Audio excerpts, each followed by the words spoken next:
8 horas e 55 minutos, a gente volta agora com o TV Mar News. Gente, olha, com a abertura oficial do Imposto de Renda Pessoa Física 2022, o Conselho Regional de Contabilidade de Alagoas quer aumentar a adesão dos contribuintes à campanha de destinação aos chamados Fundos dos Direitos. Você sabe o que é isso?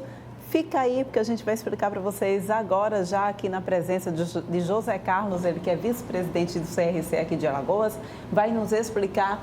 Bom dia para você, José. Primeiro, explica para a gente o que são esses fundos de direitos. Muito bem, bom dia, Porlane, bom dia a todos. Os fundos dos direitos da criança e do adolescente e também da pessoa idosa são fundos que arrecadam valores para financiar ações e projetos que são deliberados pelos conselhos municipais, conselhos estaduais e o Conselho Nacional, tanto da criança e do adolescente como da pessoa idosa.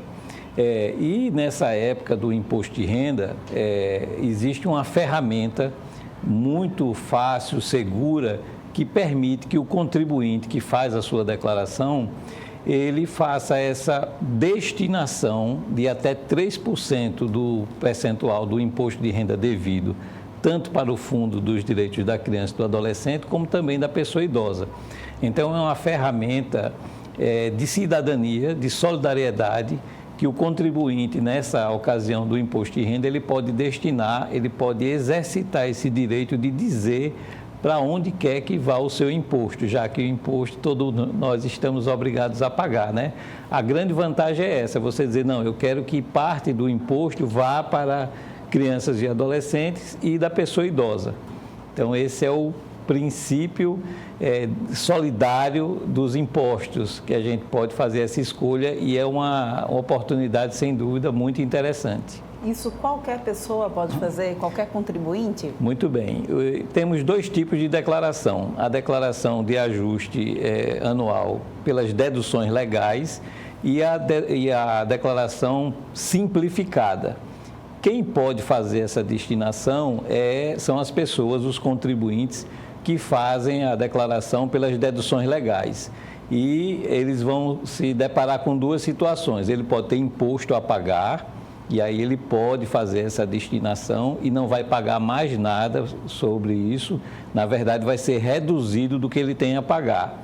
E a outra situação que eu queria destacar, que é muito interessante, são as pessoas que têm direito à restituição.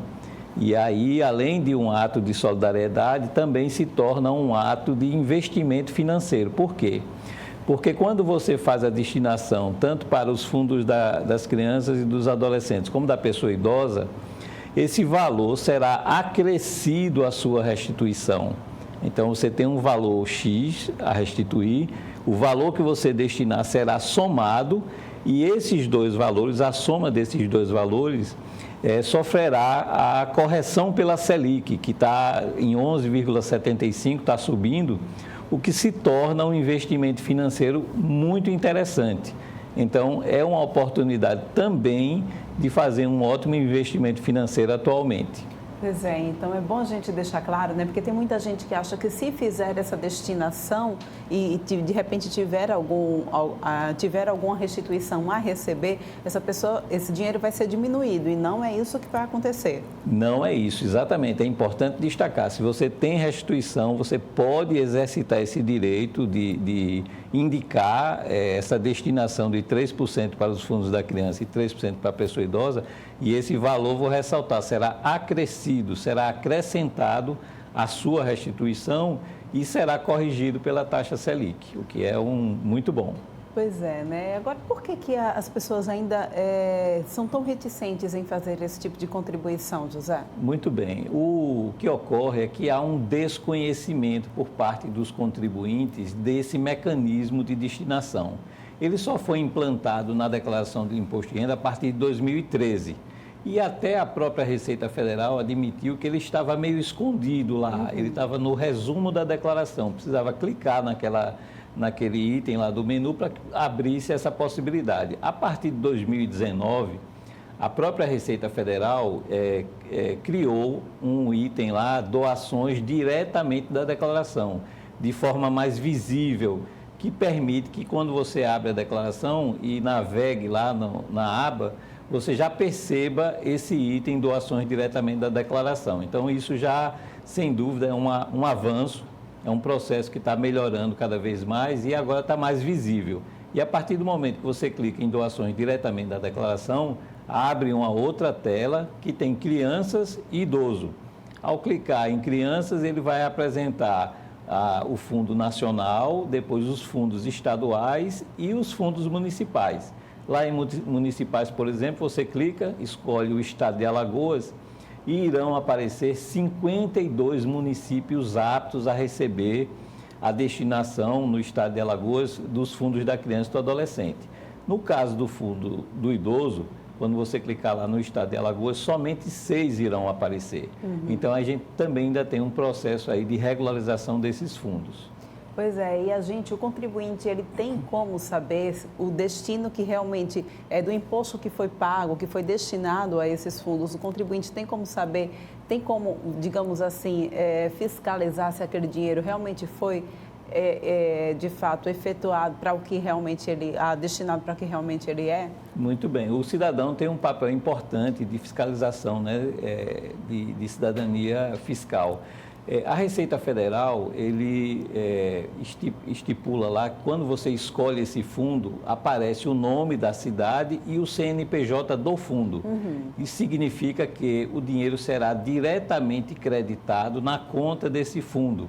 A Receita Federal vai receber essas destinações dos contribuintes e mais ou menos lá em julho, ela faz essa transferência, ela faz esse repasse de recursos para esses fundos. A partir daí, os conselhos da criança, do adolescente e da pessoa idosa irão fazer editais de chamamento para que as organizações da sociedade civil apresentem projetos para que possam utilizar esses recursos do fundo em ações que beneficiem esse público. Então, é uma forma, um caminho transparente e o cidadão deve observar o cumprimento dessas ações. Pois é, né? O cidadão precisa cumprir o seu papel também de fiscalizador e fiscalizar de fato para onde está indo o dinheiro, né? Cabe também, para quem de repente tem aí a sua declaração de imposto de renda sendo realizada por algum contador, cabe ao contador explicar que existe essa possibilidade de fazer essa doação para os fundos?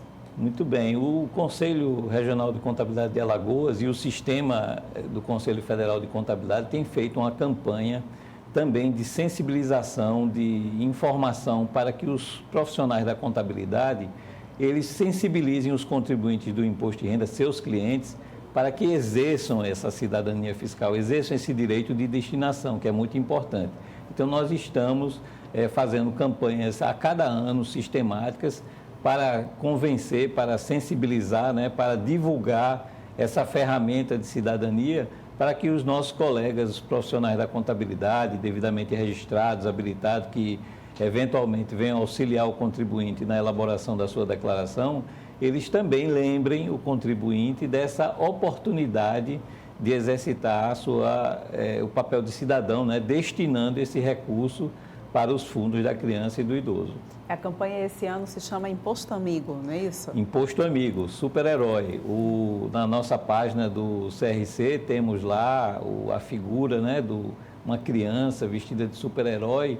E eu queria dar meu testemunho pessoal assim, de como é importante essa ação, porque nós vemos quando esse dinheiro é aplicado, o efeito que faz, o efeito que gera para crianças, adolescentes e também idosos em pequenas cidades que utilizam esses recursos de forma efetiva, solidária, social, gerando benefícios enormes e assim, tirando essas crianças dos riscos que existem hoje na sociedade. Muito bem, no mais, vamos só passar então aquela geral sobre imposto de renda, né? A declaração teve início dia 7 de abril e foi inclusive aí ampliada para maio também, né? Então tem tempo suficiente. Pedir para o pessoal não deixar para a última hora, né? É verdade. O imposto de renda era até dia 29 de abril, mas foi prorrogado até 31 de maio. Então, mais uma oportunidade, né, de juntar a documentação, verificar tudo direitinho.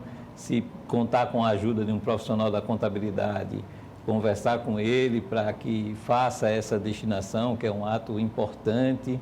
E assim, o contribuinte ele terá benefícios. Ele, no caso de pagar, eventualmente ainda ter que pagar impostos, ele não vai pagar nada a mais. É importante ressaltar isso. E no caso de restituição, ele terá acrescido mais uma vez o valor da destinação, a sua restituição, e será corrigida pela taxa Selic, o que se torna hoje um investimento financeiro muito interessante, além de exercitar a solidariedade. É fácil, é seguro e a Receita Federal garante que essa destinação não cai na malha fina, então a gente também tem que ter essa tranquilidade e lembrar de fazer esse papel solidário. Pois é, né, gente? Não tem desculpa para não fazer. Muito obrigada, José Carlos, aqui pela tua companhia no TV Mar News. A gente volta a se encontrar em outra oportunidade, tá bom? Será um prazer, muito obrigado. A gente segue falando sobre imposto de renda, dessa vez para micro e pequenas empresas também. Você aí que está nos assistindo, tem um help para você. Fernando Palmeira traz mais detalhes para a gente. Atenção, pequenos microempresários individuais, todos eles, você principalmente, que tem pendências, principalmente com o Simples Nacional. Olha, uma boa notícia para o parcelamento, muito embora termina no final desse mês de abril. É exatamente por isso que nós estamos aqui no escritório da contadora Tanísia Marinho Rodrigues, que é conselheira regional do Conselho de Contabilidade e nos traz todas essas dicas e informações, como proceder, onde proceder. O HELP, ele é esse programa, né, de reescalonamento das dívidas, né, das empresas optantes do Simples e aquelas que não estão mais optantes do Simples, mas têm dívidas desse período em que era optante do Simples. Então, o governo fez essa liberação, né, a Lei Complementar 193, que saiu agora no dia 17 de março. Antes tinha tido um veto, tá, dessa lei, só que aí agora teve a derrubada do veto e conseguiu trazer essa opção para os empresários, e pequenos e microempresários, certo? Só que assim, o problema é que ainda não está, de fato, liberado na Receita Federal a opção de fazer esse credenciamento, esse parcelamento. Esse parcelamento, ele justamente foi criado por conta da pandemia. E aí, o valor que vai ser utilizado para desconto vai ser proporcional, comparando o ano de 2020, de março de 2020 a dezembro de 2020, a queda de faturamento que existiu nesse período, em comparação ao ano de 2019. Então, quanto maior for essa queda, né, a diminuição desse faturamento dessas empresas, maior vai ser o desconto proporcional que vai estar liberado para essas empresas no parcelamento HELP. A resolução também estabelece os valores mínimos de entrada e que deverá ser parcelado. A gente pode passar um parâmetro aí desse mínimo necessário. E quantos meses para parcelar? Joia, o parcelamento ele vai estar liberado para ser feito em até 188 parcelas, né? Agora é importante frisar algumas coisas. A entrada ela vai ser também proporcional ao volume que você teve de diminuição de faturamento, tá? Podendo ser 1% para quem teve acima de 80% de diminuição de faturamento, até 12,5% de entrada. Essa entrada vai ser dividida em 8 parcelas. Então, ainda que seja um valor menor, por exemplo, a de 1%, vai ter a divisão em até 8 parcelas essa entrada. Depois disso, o saldo remanescente vai ser dividido em 180 parcelas. E aí vai entrar a outra escala de desconto, também de acordo com a diminuição do faturamento proporcional. E a nova contadora fica à vontade para acrescentar mais alguma orientação e parabéns por esses esclarecimentos mostrando aí o seu profissionalismo, sua capacidade profissional e nos ajudar nessa consultoria rápida aqui para os MEIs, para os micro e pequenos empresários de todo o Brasil e especialmente de Alagoas. É importante as empresas, né, os empresários, analisar junto aos seus contadores as melhores opções, porque as empresas que já têm algum tipo de parcelamento, é importante verificar se é vantagem fazer a migração. Porque uma vez você adotando o HELP, existem algumas condições que são inegociáveis. Por exemplo, é necessário ter em dia o FGTS. Uma vez adotado o HELP, você não pode deixar mais atrasar nenhum outro tributo, senão você vai perder esse parcelamento. Então, é analisar realmente qual é a melhor opção. Se tiver vantagem você deixar os outros parcelamentos e ingressar nesse novo parcelamento. Se é vantagem você aderir e ter a consciência de que uma vez fazendo essa adesão, você precisa ter em dia os demais tributos para não fazer uma acumulação, porque não será permitido fazer um novo parcelamento.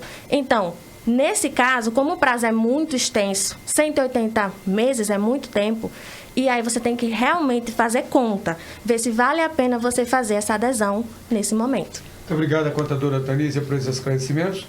HELP em inglês, você sabe, significa socorro.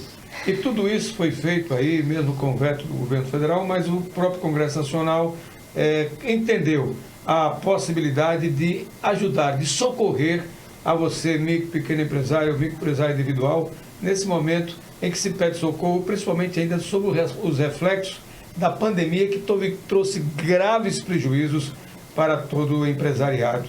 Portanto, você tem até o dia 29 agora de abril para aproveitar esse HELP, esse socorro, para você na condição de micro, pequeno empresário ou médio empresário, para estar também junto à Receita Federal, resolvendo as suas pendências com o Simples Nacional. Com as imagens de Chico Nogueira, Fernando Palmeira para a TV Mar da organização Arnon de Melo, canal 525 NET, claro, 20 anos em defesa do empreendedor. A gente vai agora para um rápido intervalo, volta daqui a pouquinho trazendo mais informações para vocês.